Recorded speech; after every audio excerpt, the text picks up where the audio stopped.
కాకినాడ గండేపల్లిలో పంచాయతీరాజ్ దినోత్సవం నిర్వహించారు. చెత్త సంపద కేంద్రాల నిర్వహణలో ఫణేంద్ర అనే అధికారికి అవార్డు లభించింది. జిల్లా కలెక్టర్ అవార్డును అందించారు. ఎన్టీఆర్ జిల్లా తిరువూరులో ఈరోజు జరగవలసిన మెప్మా టీఎల్ఎఫ్ అధ్యక్ష ఎన్నిక వాయిదా పడింది. తిరువూరులో జరుగుతున్న పరిణామాలను కమిషనర్ కె మనోజ్కు తెలియజేశారు.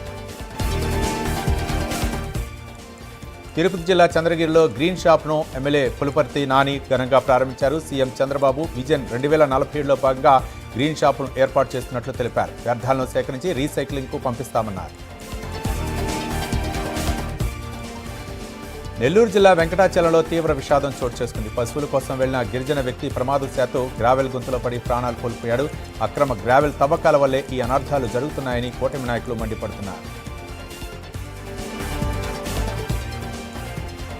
మన్యం జిల్లా గుమ్మ లక్ష్మీపురంలో పట్టపగలు ఇంటి ఆవరణలో పడుకున్న సుజాత అనే మహిళ మెడలో 3 తులాల బంగారు గొలుసు లాక్కుని దుండగులు పరారయ్యారు.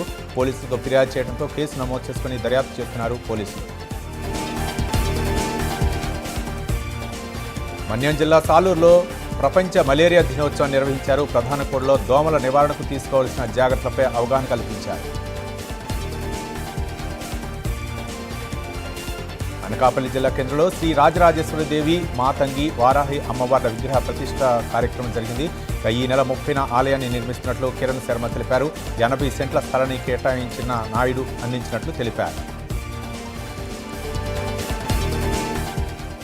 ఏలూరు జిల్లా రామచంద్రపురంలో 7 అడుగుల తాచుపామును పట్టుకున్న స్నేక్ క్యాచర్ చదలవాడ ప్రాంత్ స్క్రాప్ను లారీలోకి లోడ్ చేస్తుండగా రేట్ కింద త్రాచుపాము కనిపించింది.